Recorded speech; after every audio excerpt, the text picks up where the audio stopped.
Nais ko ho na pakinggan nating mabuti. Every time we listen to the Word of God, always remember, dito ho sa pulpit na to, dito ho sa altar na to, meron hong dalawang preacher. One is visible and the other one is invisible preacher.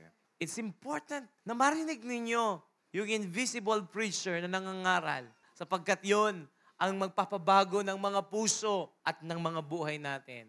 Napakalaga ho na alam natin sa ating sarili, nandito ang Diyos, nandito ang Panginoong Hesus. Amen po ba? Maramdaman natin ang laman ng puso niya at kung ano ang isinasabi niya sa bawat isa sa atin. At yun ang nagpapabago ng buhay natin. That's why you must just enjoy the Word of God, listening to the Word of God every time we gather. Because we know ho, ang Panginoon noong siyang kasama natin. Amen po. So sa araw na to, nais ko lang hong encourage kayo sa buhay natin bilang mga mananampalataya na alam natin na may patutunguhan ng lahat ng ating ginagawa. Alam natin na hindi sayang ang lahat ng ating ginagawa sa ikararangal ng ating Panginoon. Tayo ho'y naglilingkod dahil may dahilan. Tayo ho'y nagkakatipon dahil may dahilan. Tayo ho'y nag-attend ng Bible study, ng care groups, may dahilan. We do soul winning, we evangelize people because we know the reason. We discipling people because we know the reason. Alam natin ang dahilan. At dapat po malinaw sa iyo ang dahilan bakit mahalaga na magpatuloy tayo sa ating pananampalataya, magpatuloy tayong nag-aapoy sa ating paglilingkod sa Diyos, at magpatuloy tayo na nagpapahayag ng mabuting balita. Itong mga bagay na to hindi dapat mahinto sa buhay natin. Hindi dapat tayo mahinto sa paglilingkod. May dahilan. I know the reason why I serve God. I know the reason why I preach the Word of God. I know the reason why I need to evangelize people. I need to disciple people, discipling them, helping them to grow in Jesus. Clear sa puso ko. Sapagkat alam ko ho na may patutunguhan ng lahat ng bagay na ginagawa ko. May patutunguhan ng lahat ng to. Nagsiserve ka kay Lord, may patutunguhan ng paglilingkod mo kay Lord. If you are rejecting the Word of God, you are rejecting the call of God, you're living sa mundong ito na puno-puno ng kasalanan, then may patutunguhan din yan. May patutunguhan. Lahat ng ginagawa natin, may patutunguhan. Tayo ho'y nagkakatipon because we know na nag-glorify ang Diyos eh. And we want to serve Him. We want to proclaim His Word. At hindi ho tayo mga religious people. Kasi yung mga religious people, they think they have relationship with the Lord, pero wala namang talagang tunay na relasyon sa Diyos. Kaya dito ho, maging ang ating ugnayan kay Lord, siguraduhin nating genuine. Lahat po ng may genuine relationship kay Lord dito, say amen. Totoo po ba yung ating relationship? Totoo po ba na tayo po ay merong ugnayan sa Diyos? That this is not just a religious things na ginagawa ho natin. You must know the reason. At ang reason ho, walang iba, kundi may Diyos na pinaglilingkuran. Umaasa tayo na sa ating pagpapagod, na sa ating paglilingkod, na sa ating pangangaral at pagsunod sa ating Panginoon, tatanggapin natin ang biyaya na pangako ng Panginoon. Ang kaligtasan ng buhay na walang hanggan at walang iba kundi ang makasama ang ating Panginoong Jesucristo pagdating ng araw. Kapag Kristiyano ka, you look forward. You need to look forward, no? Looking forward po sa mga bagay na mangyayari. You're looking forward sa iyong spiritual life. You're looking forward sa ministry mo. Bakit kailangan nasa ministry ka? Bakit kailangan nagsusoul winning ka? You're looking forward. Ang mensahe ho natin ngayong umagang ito, pinamagatan natin siyang langit, lupa, impyerno. Ano ang title natin? Langit, lupa, impyerno. Ilang lugar? Walang pang-apat dyan. Huwag mong lalagyan ng pang-apat. Ang tao dadaan lang sa tatlong yan. Ngayon, nandito tayo sa lupa. Pagkatapos natin dito sa lupa, may pupuntahan tayo. Lahat nakikinig dito, say amen. Pwede ba yumuko tayo saglit? I pray for the presence of God and the wisdom of God. I pray that God is going to open our eyes, our ears. Lord God, I pray for the divine presence. Lord, please take over this place. Please take over this place. I rebuke any distracting spirit. In Jesus' name. Amen. Langit, lupa, impyerno. Itong lugar, ito ang mga lugar, ito ang destinasyon ng tao. Pagkatapos natin dito sa lupa, may destinasyon tayo. Ang paglilingkod natin, may dahilan. When you serve the Lord, may dahilan. May langit na naghihintay. If you keep on rejecting, then merong impyernong naghihintay. Sabi ho ng Biblia sa Ecclesiastes chapter 12 verse 7, then shall the dust out of which God made man's body return to the earth as it was, and the spirit shall return to God who gave it. So sabi ng Biblia na ang ating espiritu ay babalik sa Diyos. Ang tao, pakatandaan ho natin, meron ho siyang espiritu, meron siyang kaluluwa, at meron siyang katawan. Tripartite po ang tao, di ho ba? Meron siyang espiritu, meron siyang kaluluwa, meron siyang katawan.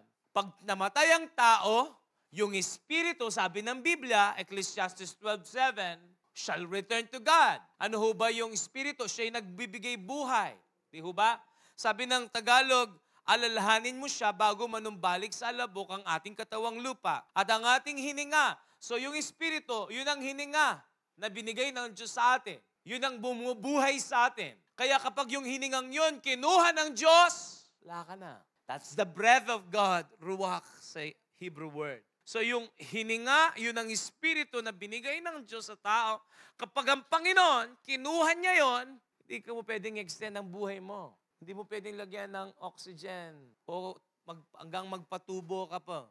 Irreplaceable ang hininga ng Diyos. So yung espiritu babalik sa Diyos, yung katawan mo babalik sa lupa, at yung kaluluwa mo haharap sa Diyos. Yung kaluluwa mo ang tatanggap ng judgment ng Diyos. Whether it is good or bad. Diba? Yun ang mapaparusahan, yung kaluluwa. Kaya nga palagi, paulit-ulit sa Biblia, yung kaluluwa ng tao. Hanin mo ang yaman ng mundo kung ang kaluluwa mo naman ay mapapahama. So, God is dealing sa mga kaluluwa ng tao. Napakahalaga na maintindihan natin na dito sa lupa, may hangganan ng lahat. Lahat nakikinig dito sa amen. Ano ho ang nilulook forward natin? Maraming mga tao, nakakalungkot ang nilulook forward lang nila mga temporal things. Paano kayo maman? Paano mo secure yung future mo? Alam po ninyo, walang masama. Subalit napakahalaga na maintindihan ho natin na ang buhay dito sa lupa, you cannot compare. Napakaigsi lang. Uncertain ang lahat dito sa lupa. Kaya nga, tayo po na may ugnayan sa Diyos, may relasyon sa Panginoon, yung ating nilolook forward, higit, beyond sa mga bagay dito sa mundo, walang iba kundi yung ating destination, walang iba kundi ang langit. Kaya kailangan nagtatapat ka. Kaya kailangan manatili kang maapoy. Kaya kailangan manatili kang naglilingkod kay Lord. Kasi alam mo, may patutunguhan lahat ng ginagawa mo. Amen? Hindi ho tayo nag-church, hindi ho tayo naglilingkod sa wala. May dahilan. I pray, buksan ng Espiritu ng Diyos ang mga puso natin para lalo tayong magsipag, para lalo nating gawin ang dakilang kalooban ng Diyos sa ating mga buhay. Sapagkat lahat ng yan dito sa mundo matatapos. So ano po ang langit at ano po ang impyerno? Pag-uusapan natin ito. Alam nyo yan. Subalit marami ngayon, hindi na masyadong binibigyan ng kahalagaan ng buhay ng tunay na Kristiyano. Kung sino tayo, we are the citizens of the kingdom of God. Lahat ng citizens ng kingdom of the Lord, say amen. At encouragement po ito sa lahat ng mga nagsiserve. Sa lahat ng mga nagsusoul winning, nagdi-disciple, sa lahat ng mga nag-o-obey kay Lord, kapatid, encouragement ito sa iyo na magpatuloy ka sa iyong paglilingkod sa Kanya. At sa lahat naman na merong pagdududa, sa kanyang puso. Kung tunay ba ang iyong relationship kay Lord, kaya ngayon kailangan bago tayo umalis, lalabas sa lugar na yan ng church, dapat sigurado ka sa salvation mo. Kasi sabi ng Panginoong Jesus, hindi lahat ng mga tumatawag sa aking Panginoon, Panginoon, ay makakapasok sa kaharian niya. Meron bang tututol sa salita ni Jesus? Meron bang pwedeng tumutol? Hindi. Lahat ng tumatawag na Panginoon pupunta ng langit. Si Jesus ang nagsabi, hindi lahat papasok sa kaharian ng Diyos. Walang pastor na pwedeng tumutol sa salita ni Jesus. Kung sinabi niya, hindi lahat ng tumatawag na Panginoon ay papasok, ibig sabihin, hindi lahat ng pumapasok sa simbahan o nagsasabing Panginoon ay papasok sa langit. Di ba nakakalungkot yon? Sapagkat Diyos ang nakakaalam sa puso ng bawat isa sa atin kung tunay nga ang ating pananampalataya, kung tunay nga ang ating relasyon o relihiyon lang tayo. Tayo ba'y nagpupunta sa church because of religious obligation? Or because we know and we fully believe that we have relationship with Jesus? Holy Spirit, please help us to understand these words. Kaya napakahalaga na madama natin yung puso ng Panginoon para sa ating mga anak niya. At kapag ikaw may Holy Spirit, nilolook forward mo yung buhay mo, tunay na buhay mo. At yung inspirasyon mo walang iba kundi ang mga pangako ng Diyos, pangako ni Jesus para sa ating lahat. Ano po ang langit? Heaven is the most exciting thing to look forward to. And it should be on our mind, in our hearts, and in our lips. Because the greatest life of a believer is not this life on earth. Hindi yung buhay dito sa lupa. The greatest life na meron tayo, yung buhay natin sa langit. May revelation ho ba tayo sa heaven? Alam po ninyo, yan ang isang bagay na ninanakaw ng dyablo sa maraming Christian. Hindi na sila marunong mag-look forward sa heaven. Kaya nangyayari, konting pagsubok, tumba. Madi-discourage, titigil sa ministry. Kasi hindi naglo-look forward sa reason bakit mahalaga na magpatuloy ka. Kasi kung naglo-look forward ka, you know, there is a heaven, merong langit na nakalaan para sa akin. Okay, kahit may pagsubok ako ngayon, okay lang. Kahit may challenge, okay lang. Kailangan manatili akong tapat, kailangan manatili akong nag-aapoy, kasi may langit na naghihintay sa akin. Are you listening? The greatest life of a believer, hindi yung buhay dito sa mundo, kundi yung buhay natin dun sa kalangitan kasama ang ating Panginoong Hesukristo. Alam po ninyo, ma-imagine mo pa lang makasama si Lord, dapat masaya ka na eh. Kaya kung alam mo, nululook forward mo, yung bunga ng yung pananampalataya dito sa lupa, hindi ka magbabackslide. Hindi ka magbabackslide, hindi ka manlalamig. Lalo ka ngang maglilingkod kasi you are excited. Kasi alam mo, meron kang takbuhan sa pananampalataya. Kasi alam mo, lahat ng bagay dito sa mundo may hangganan.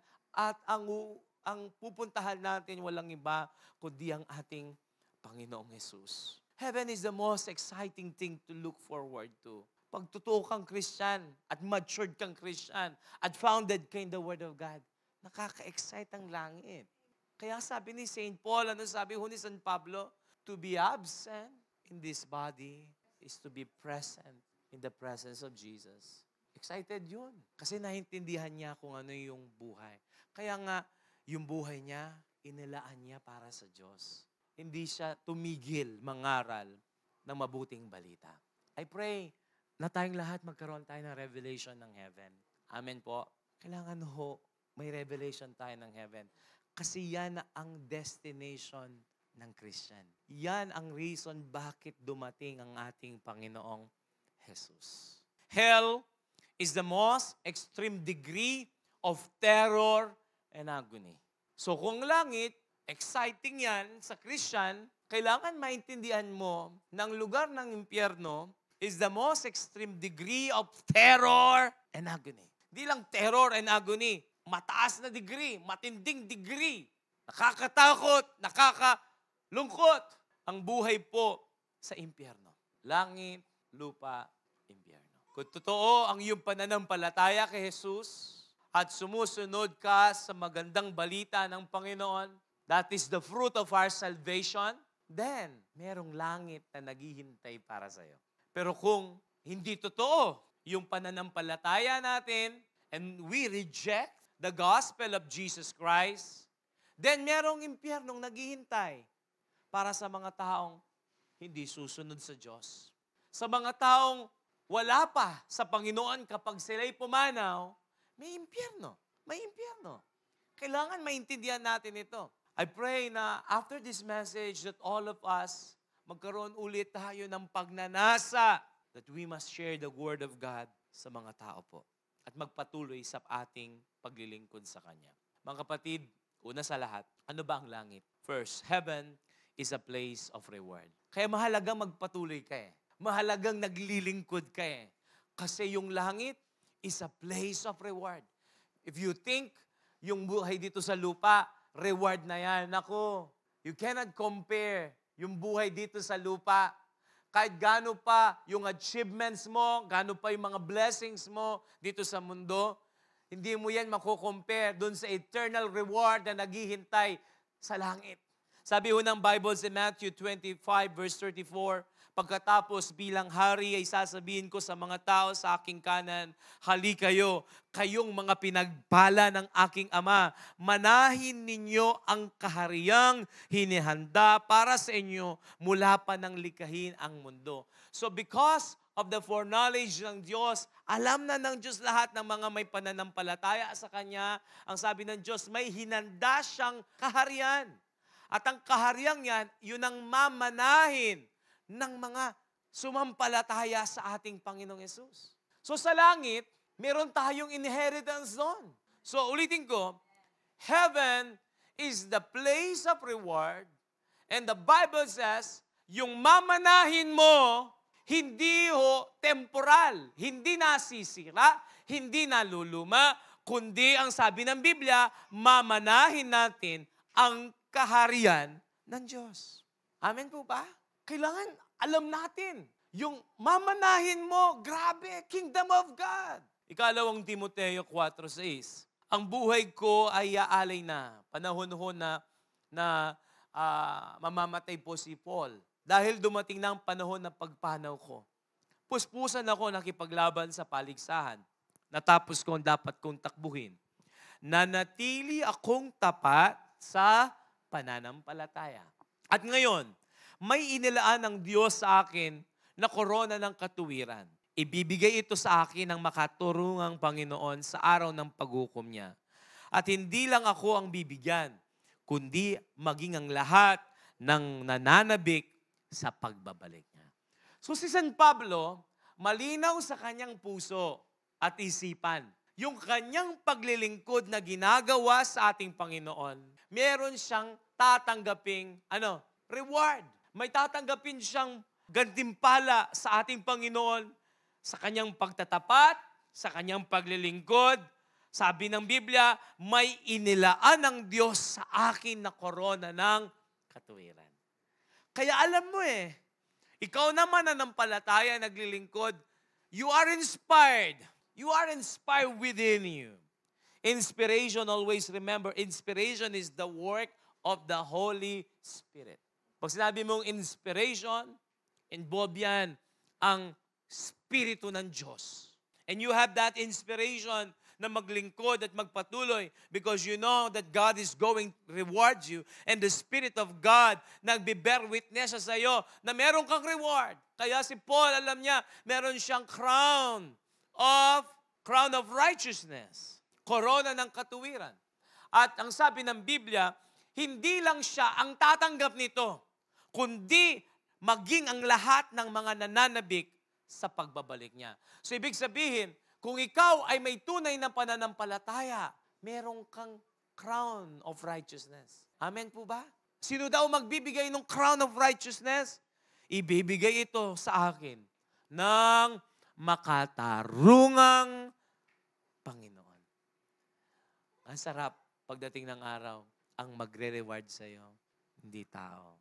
Ang magre-reward sa iyo ay ang makatarungang Diyos. Palakpakan natin ang Panginoon doon. Kaya, magpatuloy ka. Manatili kang nagtatapat sa pananampalataya. Sa langit, habang nire-reward tayo, okay? Nag-serve ka kay Lord, nire-reward ka, binibigyan ka ng crowns. Yung crowns na yan, ang dahilan bakit meron ka, so that yan ang mga bagay na i-offer natin sa Kanya. You will crown the Lord with many crowns. Lord, itong mga koronang naipon ko, binabalik ko sa iyo bilang kaluwalhatian po ninyo. Yun po yun. So, while sa langit merong rewarding na nangyayari, pay attention, pay attention. Anong nangyayari ngayon sa mga tao na nasa impyerno? Ano nangyayari sa kanila? While in heaven, may rewarding na nangyayari, hell is a place of punishment. Meron namang kaparusahang nangyayari sa impyerno. Mateo 25:46. Ang sabi ho ng Biblia, itataboy ko ang mga taong ito sa walang hanggang kaparusahan. Sabi ng Scriptures, ang Panginoong Yesus na nagsasabi, itataboy niya ang mga tao sa walang hanggang kaparusahan. So yung parusa sa impyerno, walang hanggan. Ang sino mang tao mapunta ng impyerno, walang hanggan ang kanyang kaparusahan. Pastor, ano pong parusa na tatanggapin po ng tao na nasa impyerno? Ikalawang Tesalonica 1:8. Ang sabi ng Biblia, darating siyang napapalibutan ng nagliliyab na apoy. At parurusahan niya ang mga hindi kumikilala sa Diyos at hindi sumusunod sa magandang balita tungkol sa ating Panginoong Hesus. So ang mga tao na hindi kumikilala sa Diyos at hindi sumusunod sa magandang balita. Kasi pakatandaan natin, inseparable yan. Kung tunay ang iyong pananampalataya kay Lord, may fruit yung salvation mo. Lahat na magkikinig dito magsabing amen. May fruit yung salvation mo. Kaya nga, sabi ni Jesus, di ba? Makikita mo that you are genuinely saved. Totoo yung salvation mo. Makikita kung may transformation nangyari, kung may obedience na nangyari sa atin. So ang tunay na may pananampalataya, susunod sa magandang balita. So sabi ng Biblia, lahat ng mga hindi kumikilala sa Diyos at lahat ng mga hindi sumusunod sa magandang balita tungkol sa Panginoong Hesus, anong gagawin ng Diyos? Parurusahan sila sa walang hanggang paghihirap. Kapatid, pag ang tao na pa-impyerno, ang kanyang mararanasan, walang hanggang paghihirap. Imagine, kiniking yatu, magkakasakit na ka. Hanggang namang ating kang dakalapiban dyan, maiwasan ng kasakitan ng biye. Naburing manawa ka. Naburing sabihan na madakal kapiban dyan, may aranasan ng kasakitan. Aliwaliwaya mo ang kasakitan na daratang king biye na ng tao. Pero kiniking yatu, kasakit na ka. Then, hindi mo pa binigyan ng kahalaga ng iyong kaluluwa. Hindi mo pa binigyan ang kahalaga ng kaluluwa ng mga taong mahal natin sa buhay. Biruin mo, din pengari mo magkasakit na la. Din nga po mo magkasakit la. Din kapamilya mo magkasakit la. Then, if you will not do your responsibility, pag yan namatay, sabi ng Biblia, parurusahan sila sa walang hanggang paghihirap. Kini, ingkakatamong kasakitan, pwedeng lumipas. Pero po tanging tao, miras sa king impyerno, alangangaing kayang kasakitan. Please, understand this. This is a serious thing. Huwag mong isugal ang kaluluwa. Huwag mong isusugal yung eternity mo dahil lang sa mga temporary things. This is a serious thing. At nakikinig dito sa amen.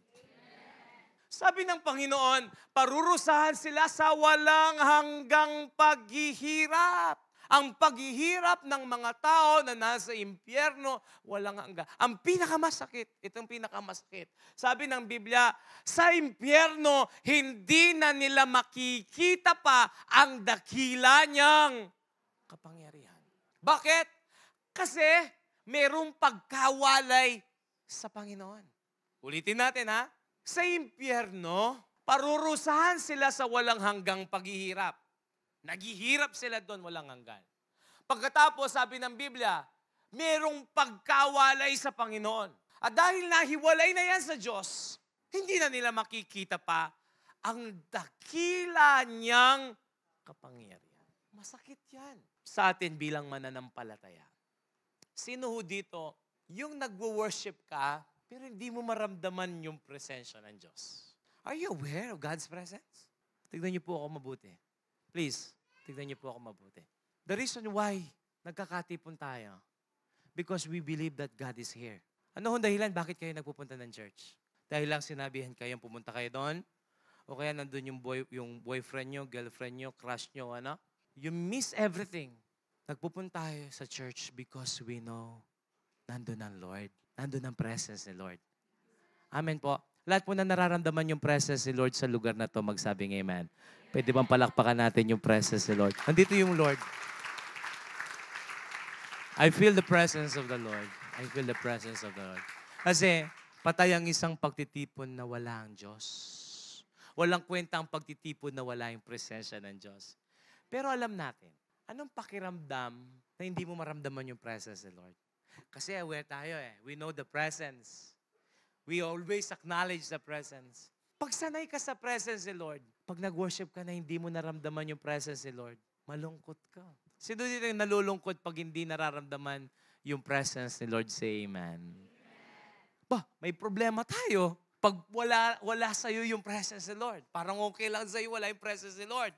Naku, may problemang malaki. You have a big trouble. Pakalaki ko na. Ang laki ng problema mo kapag hindi ka aware sa presence ni Lord at hindi mo kinalulungkot na wala yung presensya ng Diyos. The manifest, I'm saying the manifest. God is everywhere, but the manifest presence, ang pinapunto ko dito. The tangible presence of God. So sa atin, yung hindi mo lang nga maramdaman yung presence ni Lord, frustrated ka. Ako, pastor, nangangaral. But if I do not feel the presence of God, kahit nagpipreach ako, frustrated ako after I preach. Nagli-lead ako ng worship. Kapag hindi ko na-lead yung mga tao sa worship, ako mismo hindi ko naranasan yung presence ni Lord, frustrated ako. Imagine, yung pong hindi mo maramdaman yung presence ni Lord, sobrang lungkot mo. Paano pa kaya pag ang tao ay napunta sa impyerno, meron ng pagkawalay sa Panginoon, at doon hindi mo na makikita pa ang dakila niyang kapangyarihan. Tandaan ninyo sa impyerno, wala yung presence ni Lord doon. Yes, nakikita ni Lord ang nangyayari sa impyerno, pero wala yung presence ni Lord doon. At kailanman ang tao, wala na siyang makikitang mabuting bagay sa impyerno. Bakit mo isusugal ang kaluluwa natin? Bakit hindi natin siguraduhin ang ating mga relasyon, ang ating ugnayan sa ating Panginoon? Huwag nating hayaan na matapos ang oras natin dito sa lupa na hindi natin binigyan ng tunay na kahalagahan ang ating pananampalataya. Ang tao po ang pinakamasakit na pwede niyang maranasan sa kanyang buhay ay yung walang hanggang pagkawalay sa Diyos. That is the eternal separation na sinasabi ng Biblia. For the wages of sin is death. That is the spiritual separation. Pagkawalay sa Diyos. Pahayag 21:8. Pero nakakatakot ang sasapitin ng mga duwag. Mga ayaw sumampalataya sa akin, marurumi ang gawain, mga mamamatay tao, mga immoral. If you're living in immorality, then repent. Iisip po natin, walang epekto yung kasalanan. Repent. Ang kasalanan ang magdadala sa atin sa impyerno. Amen po ba? Pinatawad tayo ng Panginoon. But if you know you're living in sin, practicing sin. Maraming mga tao kaya nagpa-practice sila sa kasalanan, they are living in sin kasi hindi naman talaga kasi totoong na born again.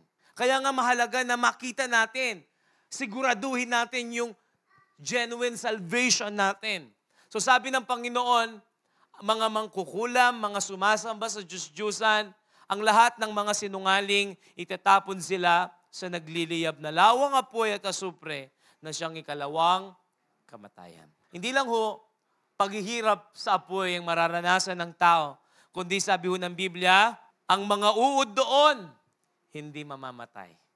So sa impyerno pala, meron palang mga uod. Diba? Ano po yung trabaho ng uod? Kakainin ka, di ba? Sa hell kasi merong spiritual body eh. Imagine, no? Kakainin yon. Pagkatapos, after kainin, mabubuo ulit. Kasi eternal eh. Kinakain ka. Imagine ho, yung mga nasa impyerno ngayon, kinakain ng mga uod na hindi namamatay. At habang sila'y kinakain ng uod, meron ding apoy na hindi namamatay. Imagine the pain. Imagine the punishment na sasapitin ng mga tao kung hindi sila mananampalataya at hindi sila susunod sa Diyos. Sila'y kakainin ng mga uod na hindi namamatay at sila'y masusunog sa apoy na hindi mamamatay. Kwento po ng aking tatay, kasi po nung po siya'y nagtatrabaho po sa munisipyo ng San Fernando, tagal ho siya doon since 1980s. Kinuwento ho niya nung nasaksihan niya yung nangyaring sunog doon sa Pongpongs. Pongpongs. So yung mga adult dito alam yung nangyari kasi high school po ako noon eh. So yung Pongpongs na yun yung Pandayan. No? Pandayan sa San Fernando. Kung alam niyo yung Pandayan doon, so yung taas noon yun ang nasunog. Sabi ng tatay ko dahil siya'y market collector ng San Fernando. Nung nasusunog yun, natrap yung mga tao. At ano nangyayari? Sumisigaw sila sa loob. Naririnig nila yung sigawan. Kasi pumetraplo, kasi ito yung bakal tayo. Elamilwal dem pong masisilab. So imagine the agony. Imagine the pain. If you are present, nakikita mo na susunog yung tao, anong pakiramdam? Yung lang sigaw ng tao. Kung maririnig mo yon at mariritain yun sa iyong isip, maawa ka eh. Paano pa kaya yung mga tao na nandun sa impyerno? Paano pa kaya kung hindi tayo maglilingkod, hindi tayo magso-soul winning, at yung pamilya mo napunta ng impyerno, tatay mo sumisigaw doon, nanay mo sumisigaw doon, kapatid mo sumisigaw doon. Imagine the pain, the suffering na nararanasan ng mga tao sa impyerno. Hindi mamamatay ang mga uod at hindi mamamatay ang mga apoy. Di bali sana kung kinain ka ng uod at sinunog ka, at nawala ka na lang. Pero hindi. Kinakain ka ng uod, buhay ka, nararamdaman mo, sinusunog ka, buhay ka, nararamdaman mo. Eternal punishment. Amen? Lahat nakikinig dito, say amen. Have mercy. Maawa tayo. Pangalawa, bakit kailangang mag-look forward tayo as a servants of God? Because heaven is a place of eternal joy. Eternal joy. I rather say eternal joy. Sabi po ng Biblia, Mateo 25:21, sumagot ang amo niya, magaling. Isa kang mabuti at tapat na alipin. At dahil naging matapat ka sa kakaunting ipinagkatiwala ko sa iyo, ipapamahala ko sa iyo ang mas malaki pang halaga. Halika't makibahagi sa aking kaligayahan. Ano hong connection nito sa ating buhay sa langit? Sinasabi ng Panginoon dito na ang Panginoon, pinagkatiwala niya sa atin, yung kakaunting bagay. At ano yung kakaunting bagay na yon? If I can interpret through the help of the Holy Spirit. Yung buhay natin dito sa lupa. Yung buhay natin dito sa lupa, napaka-iksi lang. Pero kung ginamit mo yan sa ikararangal ng Diyos, ikakapuri ng Panginoon, ang sabi ng Biblia, ipapamahala ko sa iyo ang mas malaki pang halaga. Anong yon? Yung buhay na walang hanggan. Hindi mo sinayang yung buhay mo dito. Sumampalataya ka kay Lord. Sumunod ka sa aral ng Diyos. Ipagkakatiwala din ng Diyos sa iyo. Ibibigay din ng Diyos sa iyo yung buhay na walang hanggan o yung mas malaki pang halaga. Kaya sabi ng Panginoon, halika't makibahagi sa aking kaligayahan. Sa langit, alam po ninyo, yung kaligayahan doon, yung kaligayahan ng Diyos. Dito kasi sa lupa, kanya-kanya tayong kaligayahan. Tama ba? Kanya-kanyang source tayo ng joy dito or happiness. Yung iba dito, yung source ng kaligayahan mo, pamilya mo. Yung iba, yung source ng kanilang kasiyahan sa pera. Iba-iba yung source natin. Pero pag tayo, pumunta na ng langit, isa lang ang source ng joy natin. At ang source ng joy mo walang iba, kundi yung joy na nararamdaman ng ating Panginoon. Amen. Palakpakan natin ang ating Diyos. Mga awit 16:11, ituro mo ang landas na patungo sa buhay, sa piling mo'y madarama ang lubos na kagalakan. At ang tulong mo'y nagdudulot ng ligayang walang hanggan. Ang kanyang ligaya, kapatid, na dulot ng Diyos, walang hanggang ligaya. Pahayag 21:4. Ang sabi ng Panginoon, papahirin niya ang mga luha sa kanilang mga mata. Wala nang kamatayan, wala nang kalungkutan, wala nang iyakan. Wala na pong susumbong ka rin. Kenines, Mare, Pars, o nino maning kekang susumbong, kikiyak ka rin problema mo. Pero puging banwa, ala na pong iyakan. Ala na palang madrama ka rin eh. Ala na pong madrama. Sa langit, sabi ng Panginoon, papahirin niya ang ating mga kalungkutan, mga luha. Dito sa mundo, kung meron ka mang pagsubok ngayon, kapatid, kung may pagsubok ka man, may mga bagay na nagbibigay ng kalungkutan sa iyo. May mga bagay na nagbibigay sa iyo ng dahilan para lumuha ka. Karamdaman o kung anumang pagsubok dito sa mundo. Look forward. Sa langit, papahiran ng Diyos lahat ng luha mo. At ano pong kasiyahan na mararamdaman natin, imagine, puwata pumintata mo banwa, at kakahirap tayo Jesus Christ. Yung Jesus Christ, atin niya pong tatalnanapan niyo. Atin niya tatalnanapan niyo, Jesus. Atin niya pong tatalnanapan niyo yung Gino. At ang sabi ng Biblia, siya mismo ang magpapahid ng luha mo. What a glorious day. Di ho ba, nung ako'y bata, nandyan yung mama ko, nandyan lola ko. Pag umiyak ako, pati sipon ko pupunasan. At nakanyaman pakiramdam. What more? Pagpasok mo ng langit, sasabihin ng Panginoon sa'yo, lahat ng mga kalungkutan, lahat ng luha mo, pupunasan ko. Anak, dito wala ng kalungkutan. Lahat kaligayahan lang. Tanggapin mo yung kaligayahan ko. What a glorious moment. Si Jesus mismo ang magpupunas sa lahat ng luha natin. Kaya kahit mahirap, kahit may pagsubok, kahit na-challenge tayo dito sa mundo, sa ating paglilingkod sa Kanya, magpatuloy ka. Kasi merong Jesus na naghihintay para punasan ang mga luha sa ating mga mata. Amen. Palakpakan natin ang Panginoon.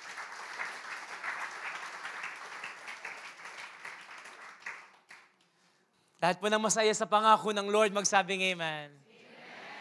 Ako ho, may pagsubok din eh. Di ho madali din ang paglilingkod sa Lord eh. Kami ho mga pastor, ang pagpapastor ho namin, ang isa sa mga puhunan namin, luha. Iyak kami sa panalangin. Because we care for the church and we care for you. Yun lang pong makita namin na nalalamig kayo, masakit ho yun sa isang tunay na pastor. Yung hindi mo lang makita, yung disciple mo, masakit yun sa isang tunay na pastor. But even though may mga pagtangis, dahil maraming challenges sa paglilingkod sa Kanya, sa inyong mga leaders na naririto, at the same time sa mga personal nating buhay sa pamilya natin, lagi kong iniisip, Lord, alam ko, temporal lang po itong mga pagsubok na to. Hindi ko kailangang mag-back out, hindi ko kailangang manlamig, hindi ko kailangang tumigil, kasi may hangganan ang lahat ng to. Doon sa langit, merong Jesus na naghihintay para punasan ang lahat ng mga kalungkutan natin. Kaya magpatuloy ka. Sabi mo sa kaliwa, magpatuloy ka. Amen. Lahat na magpapatuloy, palakpakan natin ang ating Panginoon.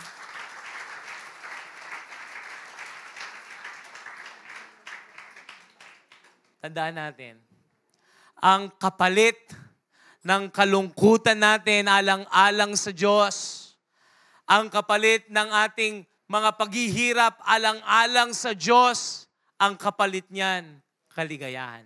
Pero kung tayo'y nabubuhay sa kalayawan, nabubuhay tayo sa kasalanan, masaya tayo dito sa mundo sa kasalanan, ang kapalit niyan, kalungkutan at pagluha pagdating ng araw. Amen po ba? So sa langit is eternal joy.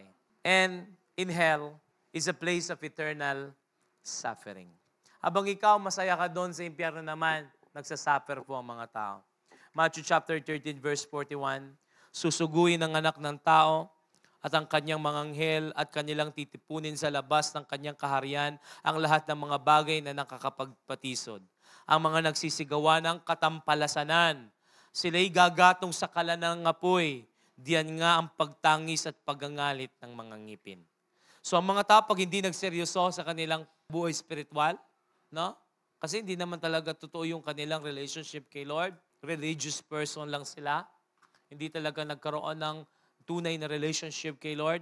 Yan po ang mararanasan ng tao at lahat ng mga hindi kumikilala sa Ebanghelyo ng Panginoon. Pahayag 14:9-11, sumunod pa ang isang anghel sa dalawang anghel na nauna. Sumisigaw din sila. Ang lahat ng sumasamba sa halimaw at sa himahin nito at tumanggap ng tatak sa noo at sa kanang kamay ay makakaranas ng galit ng Diyos. Ano ba ang galit ng Diyos?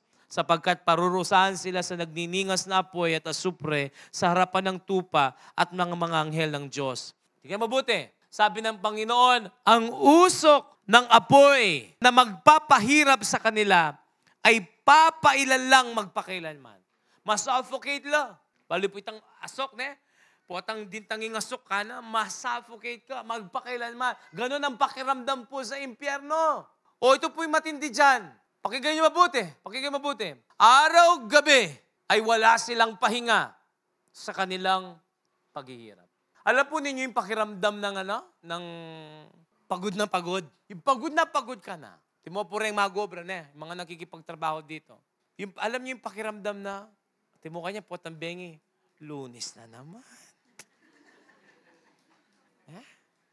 Lunes na naman.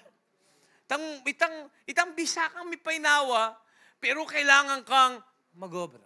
Gusto mong huminga, pero hindi ka makahinga. Mga kapatid, sa impyerno, araw, gabi, wala silang pahinga sa kanilang paghihirap. Hindi sila pwedeng humingi ng day off. Hindi sila pwedeng humingi ng break time. Imagine the suffering. Imagine the suffering. Lahat na nakikinig dito, magsabing amen. Nararamdaman po ba ninyo yung puso ni Lord? This is the reason why Jesus Christ came. And this is the reason why we need to evangelize. Ito ang dahilan bakit kailangan mag-disciple tayo. Kailangan maging leader tayo. Why? Kasi kaluluwa ang usapan. Pag ang kaluluwa napunta ng impyerno, wala ka nang magagawa. Pag ang pamilya mo napunta ng impyerno, wala ka nang magagawa. Nakalulungkot. Ito po paniniwala ko lang, sa sarili ko lang. Pwedeng paniwalaan nyo o hindi. Pwedeng paniwalaan nyo o hindi. Para sa akin, pag ikaw napunta ka ng langit, sabi ni Lord, papahiran niya ang luha mo. So, ibig sabihin, walang kalungkutan doon. So, lahat ng mga nagpapaalala sa iyo ng kalungkutan, buburahin ng Diyos. Ngayon, kung ang isang mahal mo sa buhay, hindi mo nakita sa langit, siyempre, we recognize Hindi naman pwedeng hindi mo makilala. Kahit hindi mo na asawa yan pagdating sa langit, hindi mo na anak yan pagdating sa langit. Kumbaga, wala nang ganong relationship, no? Kasi yung relationship, panlupa lang yan No? Yung family, panlupa lang yan. Pagdating sa langit, wala na. Kakasal na lang tayo sa ating Panginoon. Pero sigurado, alam mo kung sino yung mga naging magulang mo at kilala mo kung sino yung mga naging anak mo doon. Pag napunta ka ng langit at ang miyembro sa pamilya mo ay hindi nakapunta sa langit, I do believe tatanggalin ng Diyos sa memory mo. Bakit? Kasi paano ka sasaya sa langit kung alam mo yung pamilya mo nasa impyerno? Kaya mo bang sumaya? Kaya mo bang sumaya? Ay, masaya ako, Ken. Ultimong itamita ka mo, King, meto nga lugar, muabe ding pamilya mo, malungkot ka. Tama po ba? For example, may outing kayo, naiwan yung magulang mo, naiwan yung pamilya mo, hindi ka nga masaya Kasi hindi mo sila kasama nung lumabas ka. How much more? Paano ka sasaya sa langit kung naalala mo pa yung mga magulang mo at pamilya mo, mahal mo sa buhay, na wala sa langit? Kaya paniniwala ko lang, pwede mong paniwalaan o hindi. Naniniwala ako pagdating ko sa langit, lahat ng mga bagay na pwedeng magpalungkot sa akin, buburahin ng Diyos. Wait lang, are you rejoicing? Wait lang, hindi. Unawain niyo sinasabi ko, kapatid, bago kayo magsabing amen. Are you rejoicing? Na ikaw nagsasaya ka doon? habang ang mga pamilya mong nakalimutan mo na, posibleng nakalimutan mo, nasa impyerno. Ngayon pa lang, hindi mo kayang imaginein yun eh. Pero wala ka na magagawa pag nasa langit ka na. Siyempre, ikaw sumanggap ka kay Lord, bibigyan ka ni Lord ng reward mo, pero kawawa ang mga tao pag nasa impyerno sila. Lahat nakikinig dito sa Amen. Hell is a place of eternal reward. Lahat po ng mga iwiwi ng pamilya at mahal sa buhay, magsabing Amen. Please, iwin natin sila. Tignan natin, ito pong kwento ng Luke chapter 16, ang kwento po ni Lazaro at ng mayaman. Tignan natin kung ano ang nangyari sa impyerno.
Dare you touch me? Do you want me to be unclean as well?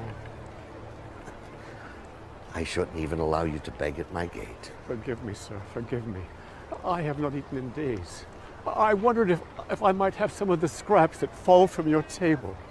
Scraps will fall from my table. What then would the dogs eat? I have business to attend to. Here, burn this. It's infected.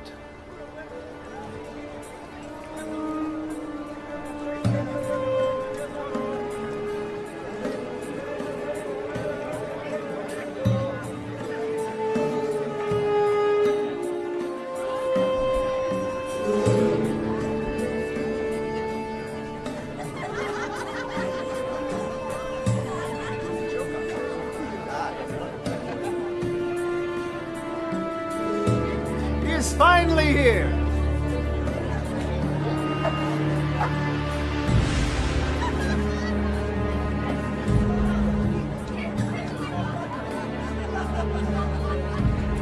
My favorite brother. What do you want from me now?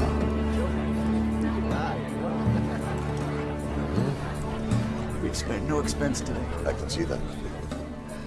there was a rich man who dressed in purple and fine linen and lived in luxury. At his gate was laid a beggar named Lazarus, covered with sores, and longing to eat what fell from the rich man's table.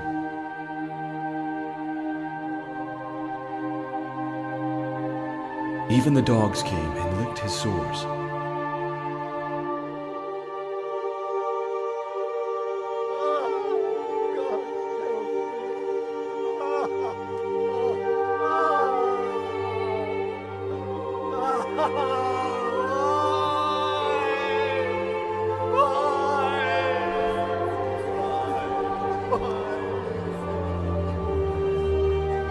And the time was fulfilled for both men to die and pass from this life to the next.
Alms.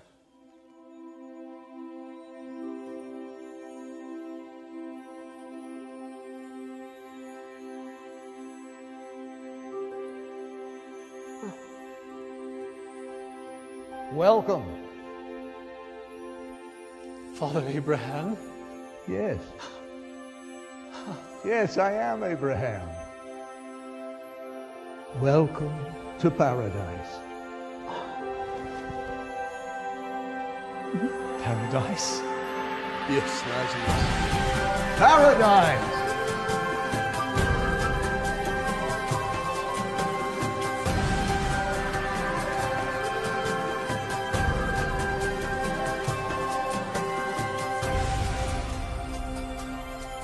We've been preparing a banquet in your honor.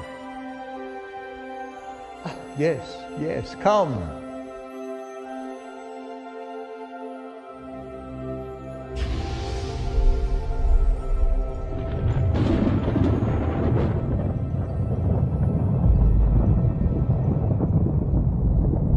Father Abraham! Father Abraham! Have mercy on me!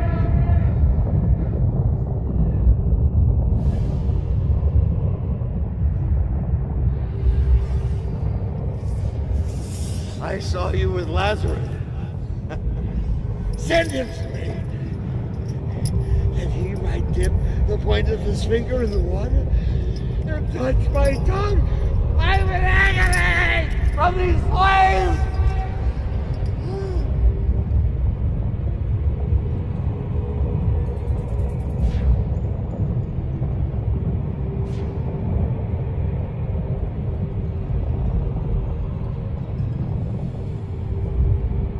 Son, you remember. In your life, you received your good things. And Lazarus here received his bad things. Now he is being comforted, and you are in agony. Please. Please. Besides all of this, there is between us a great chasm affixed.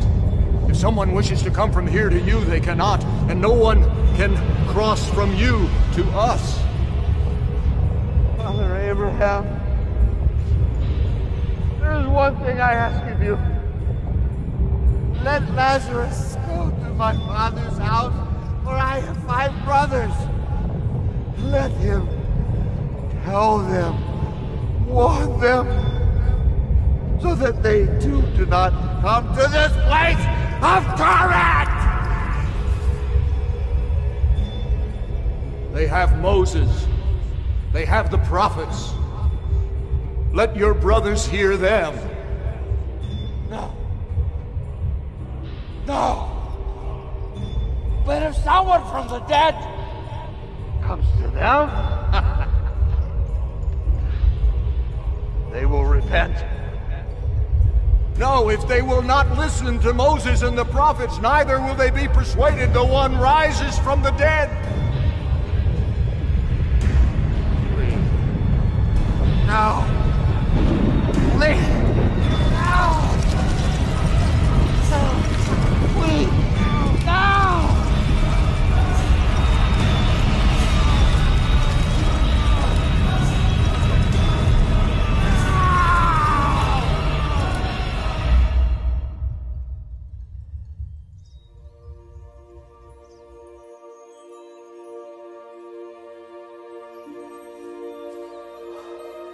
Lazarus, come to the place your father has prepared for you.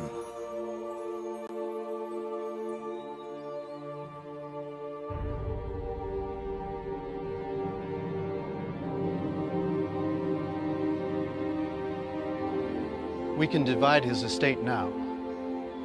We'll all be rich. That is what he would have wanted.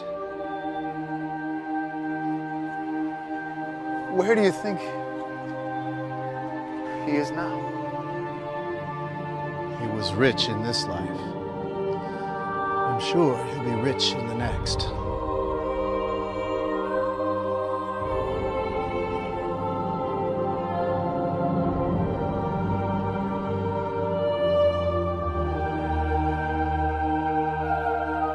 Hindi niya nakilala ang ating Panginoong Jesucristo sapagkat ang impyerno ay lugar ng paghihirap. Ito'y pangyayari. Ito'y talagang nangyari. Kaya kapatid, napakahalaga na habang buhay tayo, magpasya tayo eh. Alam natin na may hangganan ang lahat ng yan. Paghihirap ang naghihintay sa mga tao po na hindi kumikilala sa ating Panginoong Yesus. Kaya ang trabaho natin eh. Let us keep on preaching the Word of God, evangelizing, proclaiming the gospel of salvation. Why? Kasi kailangan magkaroon tayo ng kahabagan. Kapag ang tao na punta ng impyerno, hindi na yan makakaalis doon. Sabi nung mayaman, papuntahin po ninyo si Lazaro sa lupa. Baka sakaling magsisi sila pag nakita nila ang isang patay muling nabuhay. Sabi ng Panginoon, sabi ng Biblia, merong Moises at merong propeta.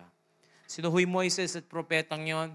Yung lumang tipan. Kasi nung panahon na yon, yung Torah, yung pong Old Testament, ang kanilang binabasa.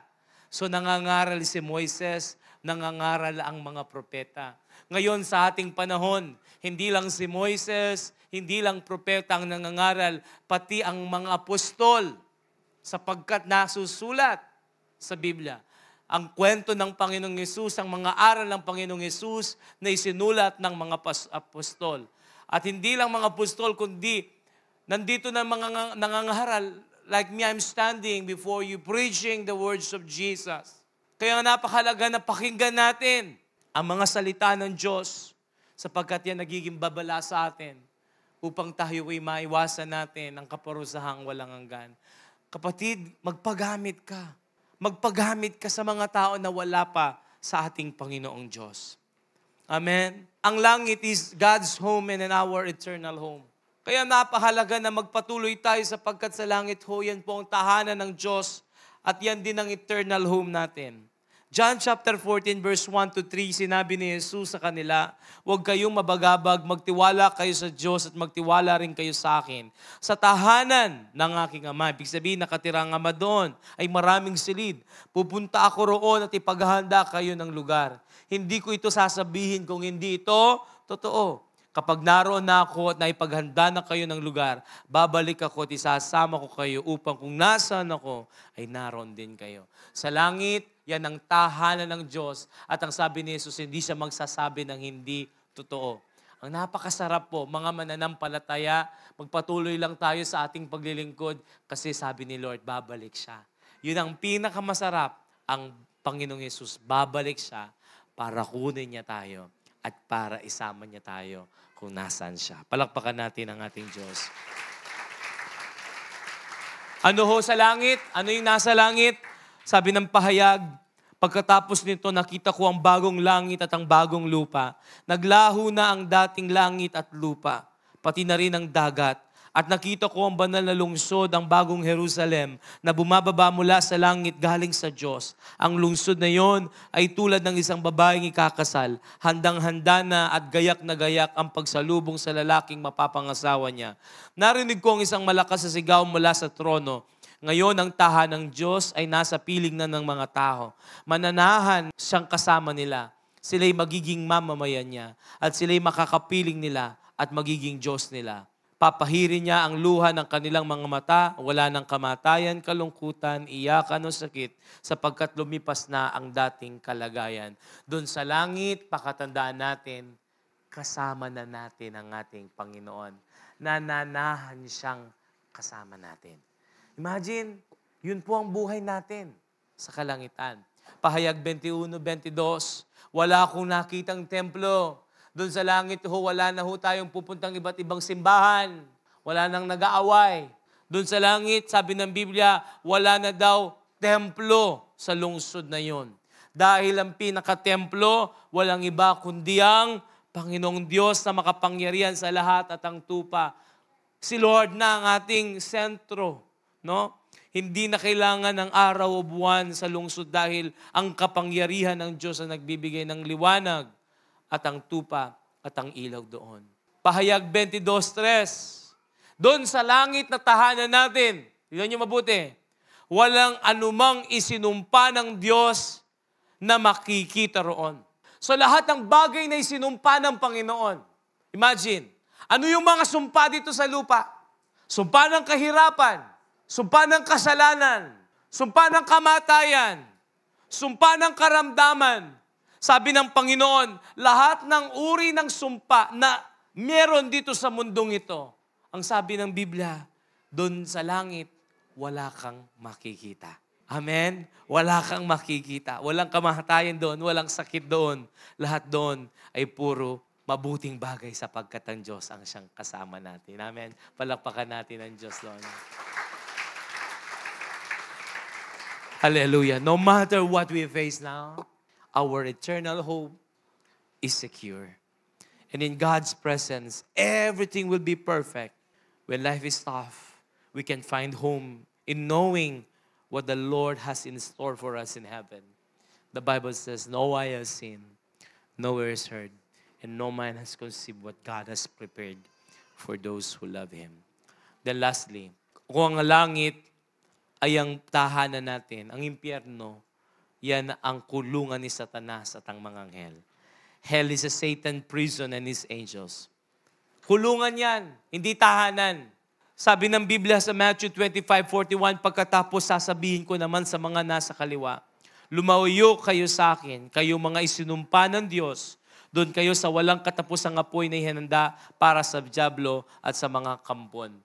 Ang impyerno ay hinanda ng Diyos para kay Satanas at para sa mga demonyo. Ikalawang Pedro 2:4, kahit nga ang mga anghel ay hindi kinawaan ng Diyos nang nagkasala sila. Sa halip, itinapon sila sa malalim at madilim na hukay para doon hintayin ang araw ng paghukom. Judas 1:6-7. Ang sabi po ng sulat ni Judas, alalahanin ninyo ang mga anghel na hindi na natili sa dati nilang kalagayan kundi iniwan ang kanilang lugar. Ginapos ng Diyos ang mga iyon ng mga kadenang hindi mapuputol at ikinulong sa napakadalim na lugar hanggang sa araw na hahatulan sila. At alalahanin ninyo rin ang nangyari sa Sodom at Gomora at sa mga kalapit na bayan nila. Katulad ng mga anghel na yon, gumawa sila ng lahat ng uri ng kalaswaan, pati ang mga kahalayan na hindi na nila kauri. Pinarusahan sila sa walang hanggang apoy bilang babala sa lahat. Tandaan natin, ang impyerno ay lugar ni Satanas. Hindi ginawa ng Diyos ang impyerno sa tao, kundi ginawa ang impyerno sa mga anghel.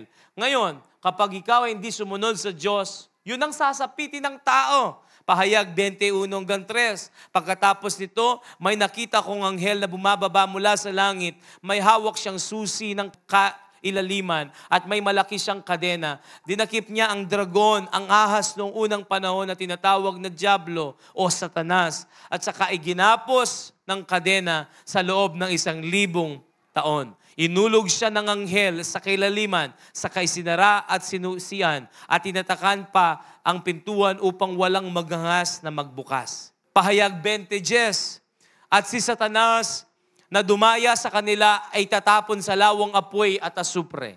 O sino ho daw ang itatapon sa lawa ng apoy at asupre? Sino? Si Satanas at ang mga kampo niya. Siya ring pinagtapunan ng halimaw at huwad at sinungaling na propeta. Ang sabi ng Biblia, makakasama sila, parurusahan at pahihirapan araw at gabi. Mahirap ang impyerno. Doon si Satanas at ang mga demonyo. Sa langit, hindi lang tahanan, kundi isang lugar kung saan natin mararanasan ang buhay na walang hanggan. Heaven is a place of eternal life. Pahayag 20:11. Kayong nakikinig, lahat na nakikinig dito say amen. Pag-isipan niyong mabuti ang sinasabi ng banal na Espiritu sa mga iglesia. Ang magtatagumpay ay hindi makakaranas ng ikalawang kamatayan. Pag ikaw may pananampalataya, hindi mo mararanasan ng ikalawang kamatayan. Pahayag 21:27. Pero hindi makakapasok doon ang anumang bagay na marumi. Sa langit yan. Sa paningin ng Diyos, ang mga gumagawa ng mga bagay na nakakahiya at ang mga sinungaling. Ang mga makakapasok lang doon ay mga taong nakasulat ang pangalan sa aklat ng tupa. Ang listahan ng mga taong binigyan ng buhay na walang hanggan. Yan ang pinaka-importanting listahan. Tanungin mo yung katabi mo, nakalista na ba yung pangalan mo doon? Mahalagang listahan ay ang listahan sa langit. At kung ang pangalan mo yung nakalista doon, meron tayong buhay na walang hanggan. Palakpakan natin ang ating Panginoon. Hell is the second death for the unbelievers.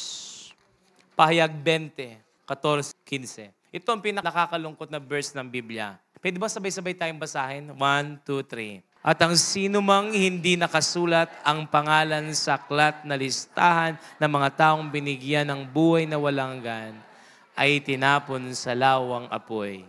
Pagkatapos, itinapon din doon ang kamatayan at ang Hades. Ang parusang ito sa lawang apoy ay ang ikalawang kamatayan. Imagine, pag wala yung pangalan mo sa aklat ng buhay, sabi ng Biblia, itatapon ka sa lawang apoy. So yung Hades at kamatayan, itatapos din doon. Yung Hades, kumbaga, ito yung ilog. Tapos, yung ilog itatapon sa dagat.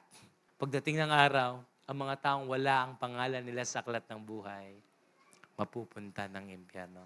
Kapatid, naintindihan ba natin ang aral na to? Huwag nating sugalang ating spiritual life, ang ating eternity. Huwag nating isugal ang ating mga pamilya. Magpatuloy tayo. Kawawa sila pag sila'y napunta ng impyerno. Amen? Sino dito yung isi-share yung gospel? Magsabing amen. Kasi meron ka ng reward eh. Kaya wag kang manghina sa pananampalataya. Magpatuloy ka lang. Kasi merong langit na naghihintay sa ating lahat. Amen? Palakpakan natin ang Lord. Tumayo tayong lahat. Merong langit, merong impyerno. Subalit, ang desisyon gagawin sa lupa. Nandito pa tayo sa lupa. You keep on serving. Kung ang desisyon mo sa lupa, mag-win ng mag-win, mag-disciple ng mag-disciple, merong blessing sa heaven. Amen? Sumampalataya ka kay Jesus, nanalig ka kay Jesus bilang Lord and Savior ng buhay mo, merong reward sa heaven. Pero kung hindi tayo sumusunod sa aral ng Biblia, hindi tayo sumusunod sa salita ng Diyos, at hindi tayo nagbibigay ng kahalagan sa mga taong wala pa kay Jesus, merong impyernong naghihintay. Kaya kapatid, gawin natin yung tamang desisyon dito sa lupa. Because how we live here affects how we live there. Our decision today determines our destination tomorrow. Kaya, huwag tayong aalis sa lugar na to kung hindi pa totoo at hindi ka sigurado sa iyong salvation. Bago ka umalis, siguraduhin mo na si Jesus nasa puso mo. Meron kang totoong relasyon sa Kanya. Pwede bang tayong lahat ay yumuko sa oras na to? Totoo ba yung relasyon mo sa Kanya? Sigurado ka ba na yung pangalan mo nasa aklat ng buhay sa langit? Kung meron kang pag-aalinlangan, isang pagkakataon nito para magsuko ng buhay sa Kanya. Habang ikay nakayoko, ilagay mo yung kanang kamay mo sa puso mo. Asamahan kita sa isang panalangin. Malaking kalungkutan po kung tayo huy nasa church, pero hindi genuine ang ating relationship sa Kanya. That's why the Lord is talking to you. Makita sa atin yung fruit ng salvation natin. Ma-enjoy natin yung pangako ng Lord sa life natin. Isang kapatawaran, kaligtasan at buhay na walang hanggan ang naghihintay sa atin. Habang nakayuko ka, ulitin mo lang ang panalangin ito, sabihin mo, Panginoong Jesus, salamat po sa inyong mga pangako. Kinikilala kita bilang aking Panginoon at tagapagligtas. Panginoong Jesus, iligtas niyo po ako sa impyerno. Panginoong Jesus, kumikilala ko sa iyo bilang tagapagligtas. Namatay ka sa krus para sa akin. Kinikilala kita. Maging Panginoon ka at Diyos ng aking buhay. Panginoong Yesus, salamat po. Pinatawad niyo ako. Salamat po. May pangako kang kaligtasan at buhay na walang hanggan. Hawakan niyo po ako hanggang sa oras ng aking kamatayan. Salamat po. May langit na naghihintay. Amen. Ngayon, habang ikay nananalangin, tas mo dalawa mong kamay, ipanalangin mo lahat ng mga hindi pa ligtas, lahat ng hindi pa nakakakilala kay Lord na mga mahal mo sa buhay. Lahat ng magko-commit na i-share mo yung gospel sa kanila. Ipaglalaban mo yung pamilya mo. Ipaglalaban mo yung mga mahal mo sa buhay. Ayaw mo silang mapunta ng hell. This time, pag-pray mo sila kay Lord. Seryosohin mo yung panalangin na yan. Lord, iligtas niyo po ang aking asawa. Iligtas niyo po ang aking mga anak. Iligtas niyo po ang aking mga magulang. Kapatid, pray to the Lord. Iyak mo yan sa Diyos. Iyak mo yan sa Diyos. Nakakalungkot isipin. Kung meron mang miyembro sa pamilya natin ang hindi makakakilala sa Panginoon at magdurusa sa impyerno. Kaya gawin mong desisyon ngayon. I-win sila. Habang may panahon ka dito sa lupa, I-win mo sila. Huwag kang titigil sa faith mo kahit inuusig ka. Magpatuloy ka. Kahit pinipersecute ka nila, magpatuloy ka. Merong langit na naghihintay sa'yo at magbibless ng buhay mo. Lord, iligtas niyo po lahat ng mga pamilya namin, Panginoon. At dalangin ko po, Acts 16:31, ang panalangin po namin, Panginoon, lahat ng mahal namin sa buhay ay ililigtas po ninyo. Salamat. Pinangahawakan namin ang mga pangako ng buhay na walang hanggan. At lahat ng mga naglilingkod sa iyo, patibayin mo ang kanilang pananampalataya. Magpapatuloy sila at magiging maapoy sila sa inyo, Panginoon. Salamat po. Hallelujah. Palakpakan natin ang dakilang Diyos. Taas yung dalawa niyong kamay. Taas yung dalawa niyong kamay at tagapin ninyo ang mga pagpapala ng Panginoon. The Lord is going to bless you, your family, lahat ng area ng buhay ninyo, i-bless ng Diyos. Just say amen as I bless you. May the Lord God Yahweh, the God of Israel, bless you. May the Lord keep you. May the Lord's face shine upon you. May the Lord be gracious unto you. May the Lord lift up His countenance on you. May the Lord give you His shalom. The Lord bless your life. The Lord bless your faith. The Lord bless your family. The Lord bless your finances. The Lord bless you with good health. The Lord bless you with prosperity. The Lord bless you with joy. The Lord bless you with peace. And the Lord bless you with miracles. And the peace of God that surpasses in all understanding will always guard your heart and your mind in Christ Jesus. May the love of the Father, the grace of the Lord Jesus Christ, and the commune of the Holy Spirit be with you all. Amen and amen. Shalom. Pagpalain po kayo ng Panginoon.